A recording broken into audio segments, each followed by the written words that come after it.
Assalamualaikum warahmatullahi wabarakatuh.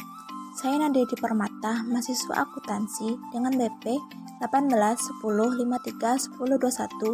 Dalam memenuhi tugas akhir mata kuliah teori akuntansi, di sini saya akan membahas mengenai perkembangan standar akuntansi keuangan yang berlaku di Indonesia.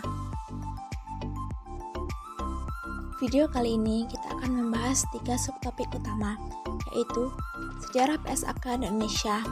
Yang kedua, perbandingan antara PSAK dengan IFRS. Dan terakhir, munculnya PSAK syariah. Di mana sejarah PSAK di Indonesia terdapat 3 poin. Yang pertama, berlakunya gaya Belanda. 2, ditetapkannya PAI sebagai standar akuntansi Indonesia. Dan yang ketiga, konvergensi IFRS. Selanjutnya, kita akan membahas mengenai perbandingan PSAK dengan IFRS secara kerangka umum. Dan munculnya PSAK syariah serta laporan keuangan syariah versus laporan keuangan konvensional. Sejarah PSAK di Indonesia.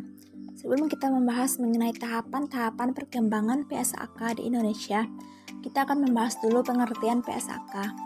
Di sini, standar akuntansi keuangan tersebut adalah sebuah pedoman untuk menyusun laporan keuangan yang merupakan pernyataan resmi tentang masalah akuntansi tertentu yang dikeluarkan oleh badan yang berwenang dan berlaku di lingkungan tertentu. Dan pada saat sekarang ini, dengan berkembangnya teknologi informasi dan komunikasi yang sangat cepat akan membawa kemajuan dalam memberikan sifat transparansi akuntabel dan relevansi di segala bidang. Pertumbuhan standar akuntansi Indonesia dimulai pada era penjajahan Belanda hingga saat ini yang mengarah pada konvergensi IFRS. Dalam pertumbuhan standar akuntansi ini, Indonesia banyak melalui serangkaian pergantian serta beberapa acuan pelaksanaan, mulai dari memakai standar akuntansi dari negara Belanda sampai saat ini sudah mengenakan standar internasional. Dalam sesi mengarah kepada pelaksanaan standar internasional, sebagaimana sudah dipaparkan di atas, Indonesia banyak melalui serta mengenakan sebagian pedoman ataupun standar keuangan. Berikut hendak saya jelaskan pertumbuhan akuntansi di Indonesia yang diawali dari era penjajahan, kemudian dengan memakai sebagian penyesuaian pelaksanaan standar pada tahun berikutnya, sampai pelaksanaan standar internasional.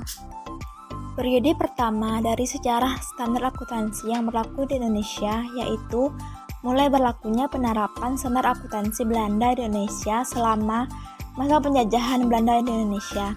Indonesia tidak memiliki standar akuntansi yang digunakan, atau biasa disebut bahwasanya Indonesia tidak memiliki pedoman resmi yang digunakan sebagai landasan dalam pencatatan keuangan, yang mana pada saat itu Indonesia menggunakan gaya Belanda atau yang disebut dengan Sound Business Practice, yang mana ini digunakan oleh Indonesia hingga tahun 1955, dan bukti yang menunjukkan bahwasanya Indonesia menggunakan gaya pencatatan Belanda adalah dengan adanya instruksi Gubernur Jenderal tahun 1642 yang menunjukkan mengharuskan dilakukannya pembukuan atas penerimaan uang pinjaman jumlah uang yang diperlukan VOC pada tahun 1642 yang mengharuskan dilakukannya pembukuan atas penerimaan uang pinjaman jumlah uang yang diperlukan untuk pengeluaran dan galangan kapal yang ada di Batavia dan Surabaya saat itu.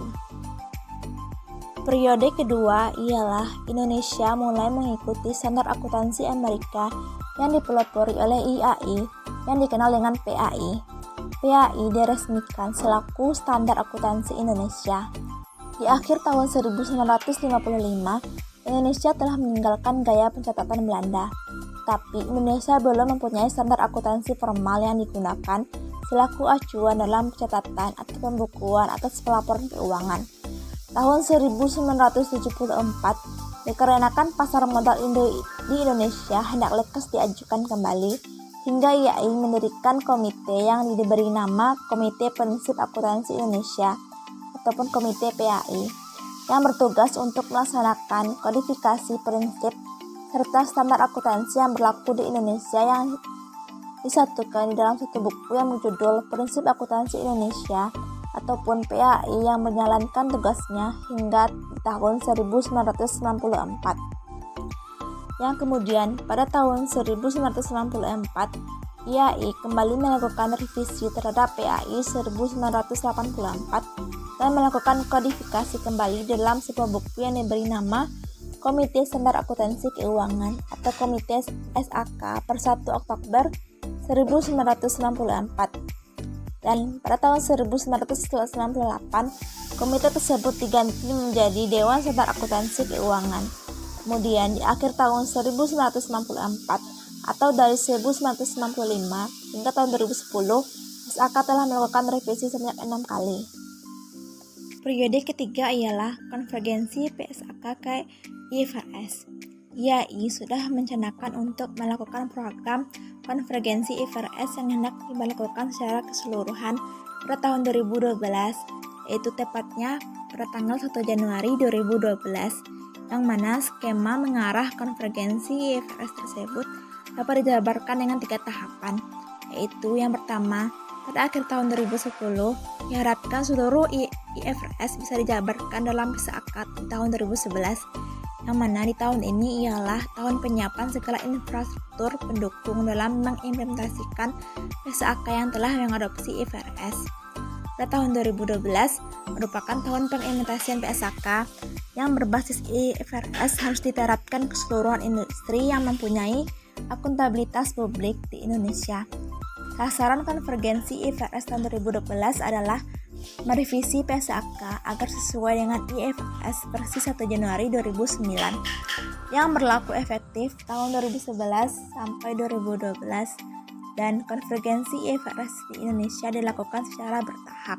Manfaat yang didapat dari program ini yaitu diharapkan dapat mengurangi hambatan dalam berinvestasi, tingkatkan transparansi industri, mengurangi biaya yang terpaut dengan penataan laporan keuangan, serta kurangi cost of capital.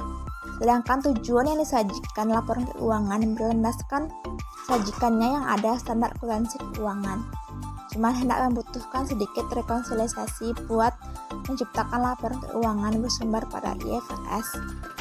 Hal demikian bertujuan agar Indonesia memperoleh pengakuan optimal Indonesia, hendak memperoleh manfaat dari menaiknya kredibilitas pasar modal Indonesia di mana investor global, sehingga pastinya tingkatkan efektif modal. Upaya yang digunakan pasti akan melindungi investor dari dalam negeri, sebab dengan pelaksanaan standar internasional berakibat pada meningkatnya keyakinan dunia internasional. Selanjutnya yaitu perbandingan antara PSAK dengan IFRS secara kerangka umum. Secara kerangka universal, PSAK serta IFRS mempunyai 6 perbandingan. Yang pertama, bersumber pada cakupan pengaturan. Di sini IFRS tidak mengendalikan tentang akuntansi syariah. Sebaliknya, PSAK mengendalikan tentang akuntansi syariah.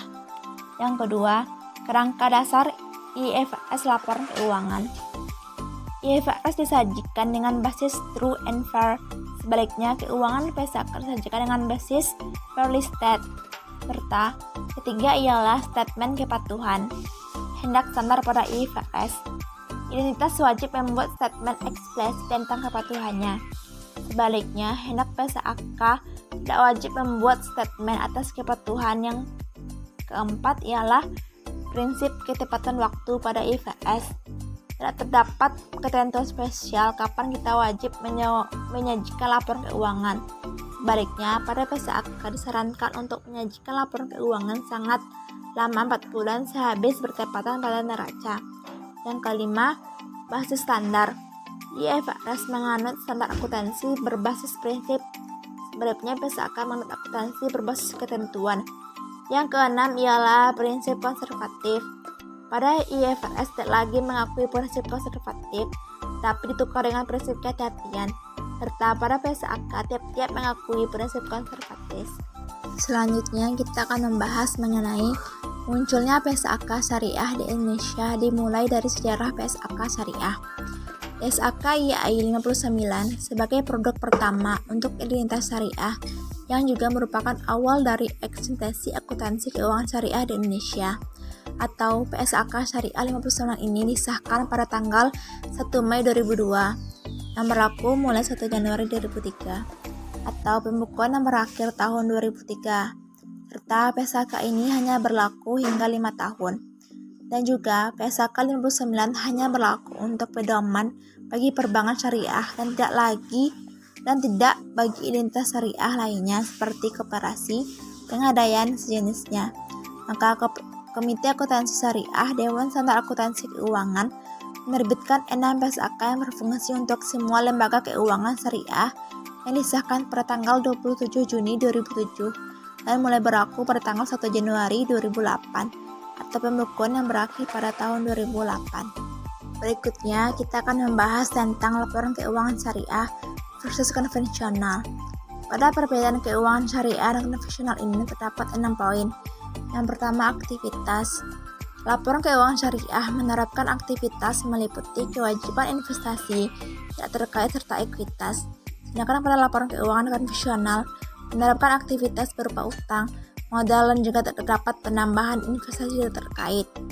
Yang kedua, sudut pelaporannya. Unsur laporan keuangan syariah terdapat unsur laporan arus kas, laporan laba rugi, laporan neraca, laporan perubahan modal, dan juga memiliki laporan rekonsiliasi pendapatan, serta bagi hasil laporan perubahan dana investasi sumber dana, serta penggunaan dana zakat dan laporan penggunaan dana kebaikan. Sedangkan pada laporan keuangan konvensional sudah terdapat laporan arus kas, laporan neraca, laporan perubahan modal, serta catatan atas laporan keuangan. Dan yang ketiga yaitu organisasi. Perbedaan organisasinya yaitu pada syariah ada Dewan Pengawas Syariah atau DPS yang mana tidak terdapat hal sejenis pada yang menganut laporan keuangan konvensional. Perbedaan berikutnya yaitu usaha yang dibiayai. Paradigma usaha syariah adalah penekanan terhadap keyakinan bahwa setiap kegiatan manusia memiliki akuntabilitas yang menyatakan akhlak dan juga perangkat syariah sebagai tolak ukur bagi atau buruknya suatu kegiatan. Sedangkan pada usaha konvensional tidak ada selupa itu dalam pelaksanaannya.